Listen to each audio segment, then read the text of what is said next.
Hey guys, doctor Devendra Rathore here. Welcome to modern health and nutrition. बात करेंगे young age में जो आजकल देखा जा रहा है कि हार्ट से संबंधित प्रॉब्लम देखने को मिल रही है। हार्ट से संबंधित ही नहीं, अगर हम बात करें किडनी से संबंधित, लीवर से संबंधित और कई तरह की परेशानियां हमें देखने को मिलती है। स्पेशली अगर हम बात करें अर्बन एरियाज़ में, रूरल के अगेंस्ट बात करें तो as compare to urban area, मतलब शहरों में ऐसी कंप्लेंट्स देखने को मिलती है। तो क्या रीज़न होते हैं, आज इसी विषय पर हम चर्चा करेंगे। और अगर आप जिम जाते हैं तो आप किन चीज़ों के सेवन से बचें या फिर आप उसका प्रॉपरली मॉनिटरिंग करके आप उन सब चीज़ों को लें। तो आज उसी विषय पर पूरी चर्चा रहेगी। तो अगर आप चैनल पर नए हैं तो प्लीज़ सब्सक्राइब कर लीजिए चैनल को और बेल नोटिफिकेशन दबा दीजिए ताकि आने वाली अपडेट आपको मिलती रहे।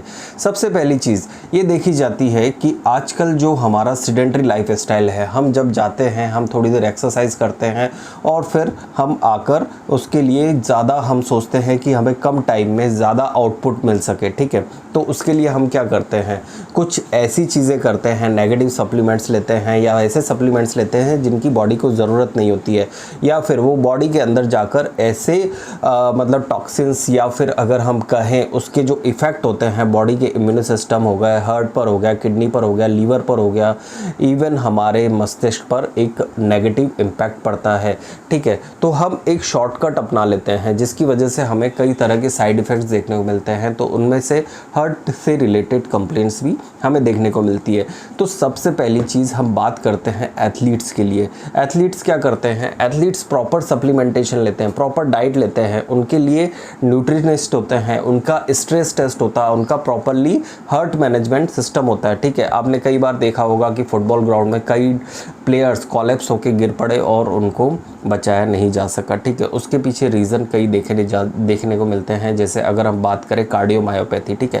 तो अगर आप जिम कर रहे हैं और बहुत ज़्यादा एक्सर्ट करते हैं अपने आप को, यानी कि अगर हम बात करें स्पेसिफिक, अगर आप एक्सर्ट करने का मतलब जैसे अगर आप ज़्यादा एक्सर्ट कर रहे हैं, बहुत ज़्यादा कार्डियो कर रहे हैं और बहुत ज़्यादा एक अपने आप को लिमिट से पुश कर रहे हैं। एक वीडियो मैंने बताया था जिसके अंदर मैक्सिमम हार्ट रेट के बारे में बताया था। तो जब भी आप एक बार एक्सरसाइज करें अपनी हार्ट रेट को मेंटेन करके रखें। ये नहीं कि आपका जैसे 208 माइनस योर एज है तो आप है ना उसको अबव लेकर जाए। अपनी हार्ट रेट को 80% के आसपास MHR जो रहती है वो आप मेंटेन करके रखें, ठीक है। जैसे एग्जांपल के तौर पर अगर आपका 200 मतलब अगर आपकी एज 20 या 22 साल है या 25 साल है या 40 साल है, 40 साल अगर हम लेकर चलते हैं तो आप 220 में से 40 घटा दीजिए, 180 आपका हार्ट रेट आ गया। 180 का आप 80% ऑफ हार्ट रेट आप मेंटेन करके रखें जो कि 160 के आसपास आएगा। मैक्सिमम आपको 150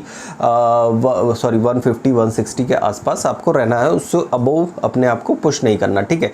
क्या रीज़न होते हैं उस वाली कंडीशन में, देखो क्या होता है, हार्ट एक मसल्स है, हार्ट में अगर एक्सर्शन होगा तो ऑब्वियसली हार्ट भी एक तरह से स्ट्रांग बनता है ऑब्वियसली। लेकिन कई बार ये देखने को मिलता है कि एनारोबिक ऑक्सीडेशन वाली स्ट्रेस में आपको हार्ट के कार्डियोमायोपैथी यानी हार्ट की मसल्स का ज़्यादा बड़ा होना वाली कंडीशन देखने को मिलती है जो कि एक सडन कार्डियक डेथ का कारण बनती है। अब बात करते हैं कि दूसरे क्या रीज़न रहते हैं। अगर आप जिम जाते हैं, अगर आप वे प्रोटीन लेते हैं या फिर अगर आप ऐसे सप्लीमेंट्स लेते हैं, एनाबॉलिक स्टेरॉइड लेते हैं या फिर वेट कम करने के लिए ऐसे सप्लीमेंट्स लेते हैं जिसका असर आप एकदम से देखना चाहते हैं। जैसे पहली चीज़ वेट लॉस वाले जो लोग रहते हैं स्पेशली जिम जाते हैं, कार्डियक एक्सरसाइज करते हैं, लेकिन कार्डियक एक्सरसाइज से पहले वो ऐसे सप्लीमेंट्स लेते हैं जिसमें काफ़ी मात्रा में जिनसेंग मिला रहता है, काफ़ी मात्रा में अगर हम बात करें जो कैफीन रहता है, ठीक है। कैफीन जिनसेंग ये क्या करता है, ऑटोमेटिकली आपकी बॉडी के अंदर जाता है, मेटाबॉलिज्म को अननेचुरल तरीके से बढ़ाता है, आपकी हार्ट रेट को बूस्ट करता है, ठीक है। तो ऑब्वियसली आप कार्डियक एक्सरसाइज कर रहे हैं, आपकी हार्ट रेट ऑलरेडी बूस्ट है, आप उस कंडीशन में आपका वेट लॉस तो होता ही है लेकिन आपके हार्ट पर इम्पैक्ट पड़ता है, ठीक है। आपकी हार्ट की मसल्स वीक होने लगती है उस वाली कंडीशन में, ठीक है। तो आप ऐसे सप्लीमेंट्स का सेवन ना करें, पहली चीज़।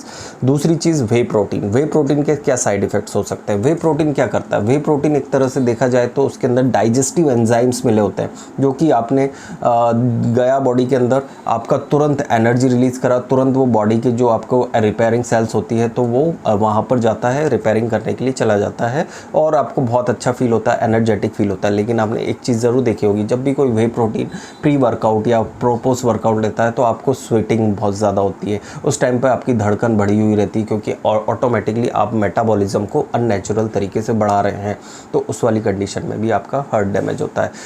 Third point, anabolic steroid. आपको बहुत जल्दी सिक्स पैक बनाने हैं, आपको बहुत जल्दी अपनी मसल्स को पंप अप करना है, ठीक है, तो उस वाली कंडीशन में आप एनाबॉलिक स्टेरॉइड का सेवन करते हैं। उसके इंजेक्शंस होते हैं बॉडी के अंदर। अगर हम एंड्रोजेंस को बढ़ाने के लिए हम कैप्सूल्स कुछ लोग लेते हैं, तो क्या करते हैं, कैप्सूल्स बॉडी के अंदर जाकर आपकी बॉडी के अंदर एंड्रोजन हार्मोन्स बढ़ाते हैं, जो कि अननेचुरल वे में बढ़ता है, जिसकी वजह से आपको हेयर लॉस से रिलेटेड समस्या बहुत ज़्यादा देखने को मिलती है। लेकिन अगर हम बात करें, एनाबॉलिक स्टेरॉइड का अफेक्ट हार्ट पे भी पड़ता है। एक स्टडी में थी, स्टडी में सामने आया था कि एनाबॉलिक स्टेरॉइड क्या करता है, जो आपकी आर्टरीज रहती है उसको नैरो डाउन करता है, ठीक है, नैरो डाउन करता है, जिसकी वजह से आपकी आर्टरीज नैरो हो जाती है, जिसकी वजह से आपको हार्ट अटैक या फिर हार्ट से संबंधित समस्याओं का सामना करना पड़ सकता है। तो ऑब्वियसली वो वाली कंडीशन ज़रूर देखें।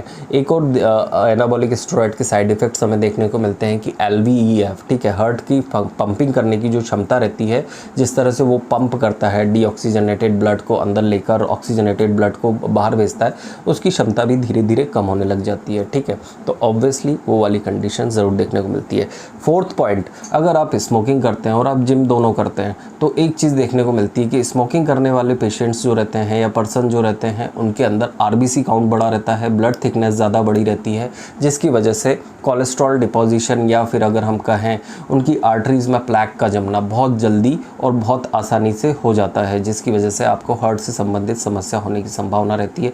तो अगर आप जिम गोइंग पर्सन हैं और आप इस तरह से आपका अनहेल्दी लाइफ स्टाइल, आप सोचते हैं कि मैं 2 घंटे एक्सरसाइज करके और पूरी 20 सिगरेट डेली पीकर मैं अपने हार्ट से बचा रहूँगा, तो ये बहुत गलत फहमी है। तो ऑब्वियसली आपका एक सिगरेट पीने के कारण और जिम दोनों का एक बहुत रॉन्ग कनेक्शन होता है, जिसकी वजह से आपको हार्ट से संबंधित समस्या हो सकती है, ठीक है। तो ये था on view on particular topic that कि यंग पीपल्स में हार्ट अटैक जो आ रहा है या फिर हार्ट से संबंधित समस्या होती है।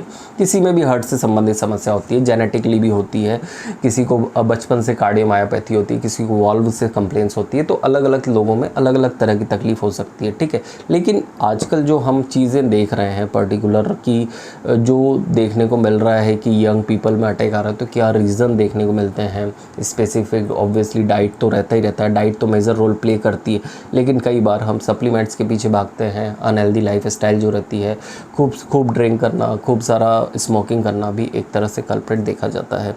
तो होप सो ये वीडियो ज़रूर आपको पसंद आया होगा। ज़रूर इस वीडियो को शेयर करें ताकि लोगों में अवेयरनेस फैले इस विषय में, और ताकि आप इन सब चीज़ों से अवॉइड रह सकें, बच सकें।